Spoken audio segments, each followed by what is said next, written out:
హైదరాబాద్ శివారులోని సంగారెడ్డి పరిధిలో ఉన్న సిగాచి కంపెనీలో జరిగిన ఘోరమైన ప్రమాదంలో దాదాపు ఈ ప్రమాదం జరిగి 4 రోజులు అవుతుంది. ఈ రోజుకి 39 మంది మృతదేహాలను అక్కడ అధికారులు గుర్తించారు. ఇప్పటికి కూడా సహాయక చర్యలు కొనసాగుతూనే ఉన్నాయి. ఏదైతే సిగాచి కంపెనీ ఉందో 36 సంవత్సరాల ఎక్స్పీరియన్స్ ఉన్న కంపెనీ అది. గుజరాత్కి సంబంధించిన కొంతమంది డైరెక్టర్లుగా ఈ యొక్క కంపెనీని ఇక్కడ స్థాపించారు. ఇక్కడ కొన్ని మెడిసిన్లో ఉపయోగించే ముడి పదార్థాలు ఇక్కడ తయారవుతాయి. అయితే ఈ కంపెనీలో ముఖ్యంగా మైక్రో క్రిస్టలైన్ సెల్యులోజ్ అనే పౌడర్ను తయారు చేస్తారు. ఇది ఏదైతే మెడిసిన్ ఉపయోగిస్తామో ఆ మెడిసిన్కి సంబంధించి ముడి పదార్థంగా దీన్ని యాడ్ చేసి మందులను తయారు చేస్తారు. సో ఈ కంపెనీలో డ్రయర్ పేలిపోయి ఈ యొక్క ప్రమాదం చోటు చేసుకున్నట్లుగా ఇప్పటికే మనకు పరిశ్రమల శాఖకు సంబంధించిన ఎక్స్పర్ట్స్ మనకి ఇప్పటికి చెప్తున్నారు. అయితే ముఖ్యంగా ఈ యొక్క ప్రమాదానికి గల కారణాలు మనం ఒకసారి కనుక చూస్తే ఈ యొక్క ఫార్మా కావచ్చు, ఇటు ఇతరత్ర కంపెనీలో డ్రయర్స్ అనేవి చాలా ముఖ్యమైన రోల్ పోషిస్తాయి. ఎందుకంటే ఏదైతే ఈ యొక్క సెల్యులోజ్ పౌడర్ తయారు చేస్తున్నారో ఇది ఎక్స్పోర్ట్ చేసేందుకు ముందుగా ఏదైతే వీళ్ళకి కావాల్సిన స్థాయిలో మోతాదులో అది ఆరిందా లేదా అనేది చూస్తారు. సో ఇది ఆరకపోతే సరైన ఉష్ణోగ్రతలో దీన్ని ఈ డ్రయర్ల యూనిట్ అంటారు. ఈ డ్రయర్ల ద్వారా వాటిని మొత్తం కూడా వాళ్లకు కావాల్సినంత మోతాదులో వాటిని పొడిగా తయారు చేసి వాటిని ప్యాకింగ్ చేసి ఇక్కడి నుంచి ఇతర రాష్ట్రాలకు, ఇతర దేశాలకు కూడా ఈ యొక్క సిగాచి కంపెనీ నుంచే పంపిస్తారు. అయితే ఇంత సుదీర్ఘ అనుభవం ఉన్న ఈ సిగాచి కంపెనీలో ఇంత ఘోరమైన ప్రమాదం చోటు చేసుకొని 39 మందికి పైగా, అంటే ఇంకొక 9 మంది డెడ్ బాడీస్ దొరకలేదు. అంటే మొత్తం ఇక్కడ 39 + 9 48 మంది సంబంధించి మృతి చెందినట్లే ఇప్పటివరకు. ఎందుకంటే 39 మృతదేహాలు లభ్యమైనాయి. ఇంకొక 9 మందికి సంబంధించిన మృతదేహాలు కావచ్చు, వారికి సంబంధించిన ఆడవాళ్ళు, వాళ్ళకి సంబంధించిన జాడ ఏది కూడా దొరకలేదని చెప్పి ఆ కుటుంబ సభ్యులు ఇప్పటికి కూడా కోటి ఆశలతోటి లబోదిబో అంటూ ఆడ ఏడుస్తున్న ఆ యొక్క కన్నీటి గాథలు మనం చూస్తున్నాం. ఇప్పటికే రాష్ట్ర ముఖ్యమంత్రి రేవంత్ రెడ్డితో పాటు అక్కడ మంత్రుల బృందం, అదేవిధంగా ఉన్నతాధికారుల బృందాలన్నీ కూడా అక్కడ పర్యటించి అక్కడ జరిగిన దానిపైన ఒక నిర్ధారణకు వచ్చే పరిస్థితులు చేస్తున్నప్పటికీ కూడా, అంచనాలు వేస్తున్నప్పటికీ కూడా ఎవరికి కూడా ఎలాంటి అంచనాలు దొరకలే. అయితే ఈరోజు తాజాగా ఏదైతే హైదరాబాద్కు సంబంధించిన ఫ్యాక్టరీస్ డిపార్ట్మెంట్కి సంబంధించిన తెలంగాణ జాయింట్ చీఫ్ డైరెక్టర్ ఎవరైతే ఉన్నారో మోహన్ బాబు, తను ఏదైతే డ్రయర్లో ఏర్పడిన ప్రమాదం కారణంగానే ఆ పేలుడు దాటికి పేలిన ఆ యొక్క దాటికి మాత్రమే అక్కడ ఉన్న బిల్డింగ్ మొత్తం కూడా నేలమట్టమైంది. అంటే అంత తీవ్రమైన స్థాయిలో అది పేలడానికి గల కారణాలు ఏంటనేది అన్వేషిస్తున్నామని చెప్పి ఎవరైతే ప్రమాదం జరిగినప్పుడు గాయపడిన వారు ఉన్నారో వారితో పాటు అక్కడ సాంకేతికపరమైన అంచనాలు వాళ్ళు వేస్తున్నారు. ఇప్పటికే అనేకమైన అధునాతనమైన టెక్నాలజీకి సంబంధించిన మెషిన్స్ అక్కడికి తెచ్చి ఈ ప్రమాదానికి సంబంధించిన కారణాలను అన్వేషిస్తున్నప్పటికీ కూడా అక్కడ గాయపడిన వారు చెప్పేవారినే కీలకంగా ఈ యొక్క టీం అందరు కూడా, ఎవరైతే ఈ యొక్క దీనిపైన ఒక నిజ నిర్ధారణ కమిటీ ఏదైతే వేసిందో ఆ కమిటీకి సంబంధించిన వారంతా కూడా దీనిపైన అన్వేషిస్తున్న క్రమంలో అక్కడున్న టెక్నికల్ విభాగంలో పనిచేస్తూ గాయపడి ఆసుపత్రిలో చికిత్స పొందుతున్న వారిని ఎంక్వైరీ చేస్తే తెలిసిన విషయం ఏంటంటే ఈ ప్రమాదం జరగక ముందు 5 నిమిషాల ముందే ఆ యొక్క డ్రయర్లో ఎంత హీట్ ఉంది అనేది చెక్ చేశారంట. ఎందుకంటే కెమికల్, అదేవిధంగా ఫార్మా కంపెనీల్లో ఈ డ్రయర్ చాలా ముఖ్యమైన పాత్ర పోషిస్తుంది. సో ఇది ఎక్కువైనా తక్కువైనా ప్రమాదం జరగడం కంటే ఇక్కడ తయారు చేసే ఆ యొక్క కెమికల్ కావచ్చు, ఒకవేళ ఫార్మాకు సంబంధించిన కంపెనీ అయితే ఆ యొక్క ఫార్ములాకు సంబంధించిన ఫార్మా కావచ్చు, ఈ రెండు కూడా చెడిపోయే అవకాశం ఉంటుంది. సో తద్వారా కంపెనీకి నష్టం వచ్చే అవకాశం ఉంటుంది.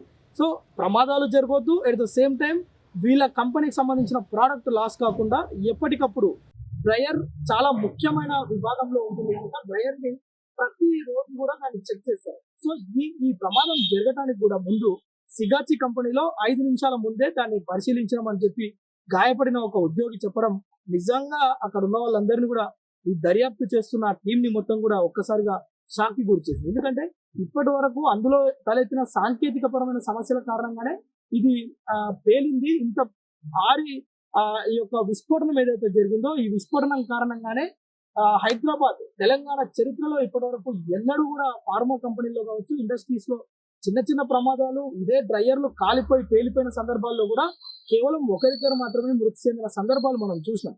కానీ తాజాగా జరిగిన ఈ పరిణామం ఇది తెలంగాణ చరిత్రలోనే మొదటిసారి అని చెప్పి ఉన్నత స్థాయి అధికారులు చెప్పడం, ప్రభుత్వం కూడా చెప్తుండడం మనం చూస్తున్నాం.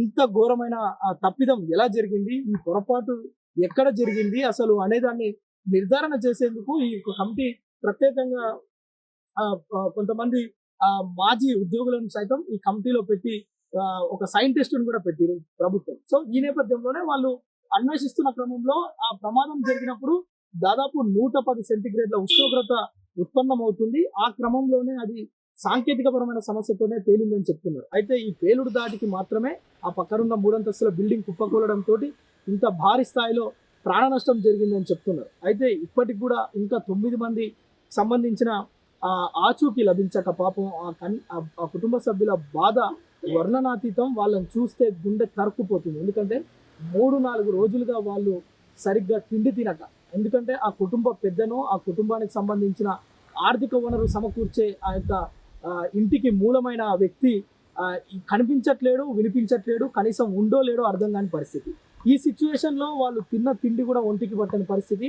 వాళ్ళు నీరు లేక, తాగునీరు లేక, కనీసం తిండి తినకుండా అక్కడ 1000 కళ్ళతో ఎదురు చూస్తున్న పరిస్థితి మనకు సిగాచి కంపెనీ దగ్గర హృదయ విదారకమైన సంఘటనలు మనం చూస్తున్నాం. మనం అక్కడి నుంచి ప్రతిదీ కూడా మొదటి రోజు నుంచి ఈ రోజు వరకు కూడా అక్కడ జరిగేదంతా కూడా సుమన్ టీవీ ద్వారా అప్డేట్ ఇస్తున్నాం. ఇతర రాష్ట్రాల్లో ఉన్నవారు సైతం ఇక్కడికి వస్తున్నారు. మన ఛానల్లో చూసి కూడా చాలామంది వచ్చిన వాళ్ళు ఉన్నారు. అయితే నిజానికి తమిళనాడు, ఒరిస్సా, మధ్యప్రదేశ్, ఉత్తరప్రదేశ్ ఈ ప్రాంతాలకు సంబంధించిన వాళ్ళతో పాటు తెలంగాణ, ఆంధ్రాకు సంబంధించిన వాళ్ళు కూడా ఉన్నారు. కొత్తగా పెళ్ళైన కడప జంట కొత్తగా ఇటీవలే ఒక 2 నెలల క్రితమే పెళ్ళై అందులో ఇద్దరు కూడా భార్యాభర్తలు విధులు నిర్వర్తిస్తూ ఆ ఇద్దరికి సంబంధించిన జాడ కూడా లేకపోవడంతో ఆ కుటుంబ సభ్యులంతా కూడా కన్నీటి పర్యంతం అవుతున్న పరిస్థితి మనకు కనిపిస్తుంది. మొత్తానికి ఏదైతే ఈ యొక్క డిపార్ట్మెంట్స్, ఈ యొక్క పరిశ్రమల శాఖకు సంబంధించి, ఈ యొక్క ఫ్యాక్టరీస్కి సంబంధించిన ఈ యొక్క ప్రత్యేకమైన కమిటీ ఏదైతే ఉందో సిగాచి కంపెనీలో చోటు చేసుకున్న ఈ ఎంటైర్ ప్రమాదం మీద, ఈ మృతుల ఈ యొక్క జరిగిన భారీ నష్టం పైన ఒక అంచనా వేసే ప్రయత్నం అయితే చేస్తున్నారు. ఎందుకంటే తెలంగాణ రాష్ట్ర ప్రభుత్వం కూడా చాలా స్ట్రిక్ట్ గా ఆదేశించడం చూస్తున్నాం. ఈ ప్రమాదానికి సంబంధించిన కారణం కావచ్చు, బాధిత కుటుంబాలకు న్యాయం చేసే విషయంలో కూడా ప్రభుత్వం ఏ విషయంలో కూడా వెనక్కి పోదు. ₹1 కోటి పరిహారం కంపెనీ తోటి ఇప్పించే ప్రయత్నం చేస్తాం. ప్రభుత్వం నుంచి కూడా వచ్చే ఏదైతే పరిహారం ఇప్పించాల్సిందో అది కూడా ఇప్పిస్తామని చెప్పి రాష్ట్ర ముఖ్యమంత్రి రేవంత్ రెడ్డి చెప్పడమే కాకుండా ఇప్పటికీ ఆ కంపెనీ ప్రతినిధులు, ఆ కంపెనీ డైరెక్టర్స్ గుజరాత్ నుంచి నిన్న వచ్చి అక్కడున్న పరిస్థితిని అంతా చూసి ఇక్కడ ఏదైతే ఆ కంపెనీలో one of the vice president గా ఉన్న తమిళనాడుకు చెందిన ఒక వ్యక్తి ఎవరైతే ఇలాంగో మృతి చెందారో తనకు సంబంధించిన డెడ్ బాడీ ఇది తీసుకెళ్లేందుకు వచ్చిన డైరెక్టర్లు కూడా నిన్న చెప్పడం చూస్తున్నాం. ₹1 కోటి పరిహారం చెప్పడం. అట్ ద సేమ్ టైం వాళ్ళకు ఏవైతే బీమా సంస్థల నుంచి వాళ్ళకి రావాల్సిన బీమా కూడా నిష్పక్షపాతంగా కుటుంబాలకు చేరవేస్తామని చెప్పారు. సో అయితే డ్రయర్ ఛాంబర్ లో ఇంత ప్రెషర్ ఎందుకు పెరిగింది అనే దానిపైన కూడా ఈ యొక్క కమిటీ అయితే ప్రాథమికంగా అయితే కొన్ని అంచనాలకు వచ్చింది. మరోవైపు ఫార్మా కంపెనీలో ఈ టెంపరేచర్ కంట్రోల్ చేసే ఆ యొక్క టెక్నికల్ విభాగంలో పనిచేసే వారిని కూడా సంప్రదింపులు చేస్తుంది. ఈ మొత్తం కూడా ఈ మొత్తం అంటే ఈ ప్రమాదం జరిగిన తర్వాత ప్రభుత్వం తెలంగాణలో ఉన్న మొత్తం ఫ్యాక్టరీల పైన కూడా విచారణకు ఆదేశించింది. ఎక్కడెక్కడైతే కాలం చెల్లిన యంత్రాలు, కాలం చెల్లిన డ్రయర్లు, కాలం చెల్లిన ఇతరత్ర సామాగ్రి ఉన్నాయో వాటన్నిటిని కూడా తీసి మూలకు పెట్టి కొత్తవి ఉపయోగించే విధంగా ఆదేశాలు జారీ చేసింది. దీనికి సంబంధించి మొత్తం కూడా పనులు జరుగుతున్నాయి. మొత్తానికైతే ఏదైతే ఈ యొక్క సిగాచి కంపెనీలో చోటు చేసుకున్న ఈ ప్రమాదం ఉందో దీనికి సంబంధించి ఇప్పటికే అగ్నిమాపక శాఖ డీజీ కూడా, ఎందుకంటే దీనికి సంబంధించి అగ్నిమాపక ఈ మొత్తం ఫైర్ యాక్సిడెంట్ జరగడం కారణంగా అగ్నిమాపక శాఖకు సంబంధించిన డీజీ డైరెక్టర్ జనరల్ నాగిరెడ్డి కూడా అక్కడికి వెళ్ళి ప్రాథమికంగా ఒక మొత్తం కూడా పరిశీలించి ప్రమాదానికి గల కారణాలను అన్వేషిస్తున్నారు.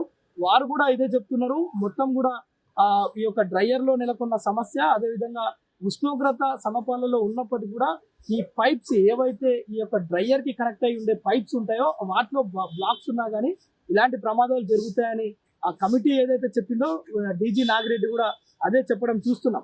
ఏదేమైనప్పటికీ కూడా హైదరాబాద్, తెలంగాణ చరిత్రలో ఒక ఘోరమైన ప్రమాదం ఈ యొక్క సిగాచి ఫార్మా కంపెనీలో జరిగిందని చెప్పుకోవచ్చు. ఎట్ ద సేమ్ టైం 39 మంది మృతి చెందడం, మరొక 9 మందికి సంబంధించిన మృతులకు సంబంధించిన ఆనవాళ్లు అక్కడ లేకపోవడం. ఇప్పటికే చాలా మంది ఎక్స్పర్ట్స్ చెప్తున్నారు అంత పెద్ద ఎత్తున ఉష్ణోగ్రతలు, అదేవిధంగా ఆ యొక్క పేలుడు ధాటికి ఆ యొక్క శరీరం అంతా కూడా ముక్కలై చింద్రమైపోయి ఉంటది. ఎట్ ద సేమ్ టైం ఆ మంటల్లో గనక అది పడి ఉంటే మొత్తం కూడా బ్లాస్ట్ అయిపోయి బూడిద రూపంలో అది అడుగుకు చేరుంటది. ఆ శరీరాలు దొరకడం కష్టమే అనే ఒక మాటలు కూడా వినిపిస్తున్నాయి. కానీ ఈ మాటలు మనకు వింటుంటే నార్మల్ గా ఉండొచ్చు, కానీ ఆ కుటుంబ సభ్యులకు మాత్రం తీరని శోకాన్ని మిగులుస్తున్నాయి. చివరగా ఆ కడసారి చూపు చూసుకునేందుకు కూడా ఆ కుటుంబ సభ్యులు, ఆ కుటుంబ పెద్దను లేకపోవడం, ఆ కుటుంబానికి ఆర్థిక వనరు సమకూర్చే ఆ మూలమైన వ్యక్తి లేకపోవడం పట్ల ఆ చివరి చూపులు చూసుకునేందుకు కూడా నోచుకోకపోవడం అనేది ఆ కుటుంబాలను మొత్తం కూడా దిగజార్చుతున్న పరిస్థితి. ఆ కన్నీటి ఆ యొక్క ధారల్ని ఎవరు కూడా ఆపలేని పరిస్థితి మనకు సిగాచి కంపెనీ దగ్గర కనిపిస్తున్న పరిస్థితి. కెమెరా పర్సన్ నగేష్ తో ప్రేమ్, సుమన్ టీవీ, హైదరాబాద్.